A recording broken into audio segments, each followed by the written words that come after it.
আমরা চাই যে আমাদের এই এলাকা থেকে ধানের শীর্ষে প্রার্থী দেবে আমাদের প্রিয় তারেক রহমান এবং বেগম খালেদা জিয়া। আমরা চাই যে এই এলাকার যে সংগঠন বিএনপি সহ অন্যান্য সংগঠন মিলে আমরা সকলে মিলে এই এলাকার মানুষকে ধানের শীর্ষে ভোট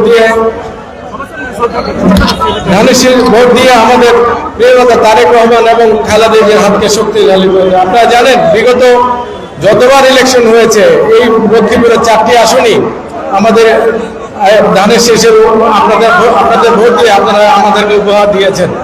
আমরা চাই ভবিষ্যতেও আপনারা ধানের শীর্ষে ভোট দিয়ে আমাদের যে কোনো একজনকে নেতৃত্ব তারেক রহমান এবং খালেদা জিয়ার হাতকে শক্তিশালী করব। আমরা বলতে চাই বিভিন্ন লোক বিভিন্ন অপপ্রচার করে থাকে আমাদের এই রামগঞ্জকে নিয়ে অনেকে জোরপূর্বক এই ধানের শীষের কান্ডারি হতে চায়। ওনাকে একটি কথা বলে আমি সাবধান করে দিচ্ছি, এই এলাকা বিএনপি 2008 সাল থেকে পরবর্তীতে দীর্ঘ 17 বছর এই খুনিয়াসিরা পেশিবাদের বিরুদ্ধে এই দেশের জনগণ আন্দোলন সংগ্রাম করেছে।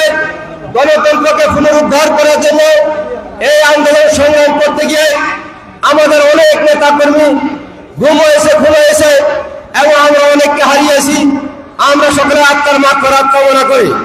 বিশেষ করে আন্দোলন সংগ্রাম করতে গিয়ে আমাদের রামগঞ্জের 5 জন খুন হয়েছে, তাদের অপহরণ হয়েছে, দলের সভাপতি আবিদকে খুন করা হয়েছে এবং লক্ষ্মীপুরে 50টির অধিক আমাদের নেতা কর্মীদেরকে খুন করেছে। সারা বাংলাদেশে এমনিভাবে হাজারো নেতা কর্মীকে খুন করেছে এই পেশিবাদ খুনিয়াসিরা পেট্রোল বাহিনী দিয়ে।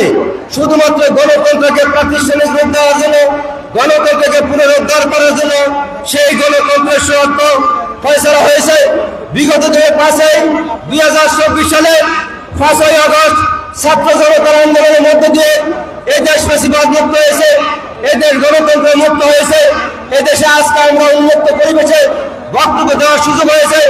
আমাদের নেত্রী আপনাদের নেত্রী বেগম খালেদা জিয়া বন্দিদশা থেকে মুক্ত হয়েছে, আমাদের অনেক নেতা কর্মী বন্দিদশা থেকে মুক্ত হয়েছে।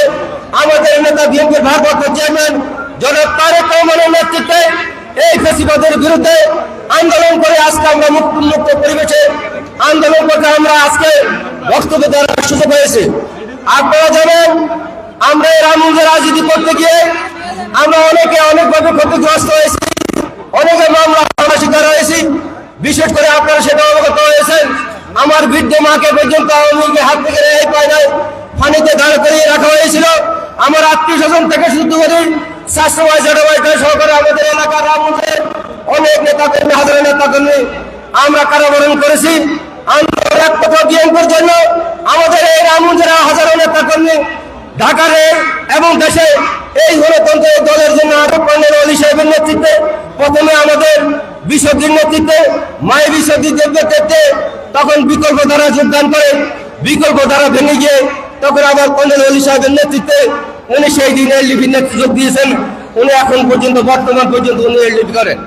তাই উনি বিএনপি করলো কখন? উনি শহীদ জিয়ার আদর্শকে বলে যান, উনি বুকে লালন করেন। উনি যেদিন এলডিপি গঠন করেছিল উনি সেই দিন প্রকাশ্যে বলেছিলেন, মিডিয়া খুঁজলে আপনারা পাবেন, যে কোনো মুসলমানের পক্ষে বিএনপি করা সাজে না। এইটাই ছিল সেলিম সাহেবের বক্তব্য। তাইলে আজকে উনি আমাদের রামগঞ্জের বিএনপিকে নিয়ে যে হোলি খেলা খেলতেছে, আজকে আমাদের এখানে ত্যাগী নেতা কর্মী যারা রয়েছে বিগত দিন আন্দোলন সংগ্রাম থেকে শুরু করে আমরা মনে করি এরাই আমাদের প্রকৃত বিএনপি। 2018 সালে ওনাকে মনোনয়ন দিয়েছিল, আমি তখন বিএনপির সাধারণ সম্পাদক, গাইবি মামলা সহ একাধিক মামলা খেয়েছি এবং 2018 সালের নির্বাচনে এই রামগঞ্জে ওনার ভোট করতে দিয়ে আমাদের এই মঞ্চে অনেকে রয়েছে, আবুল হাসেম সহকারে, পলাশ সহকারে, এখানে অনেক নেতা কর্মী সেদিন আমরা আহত হয়েছে।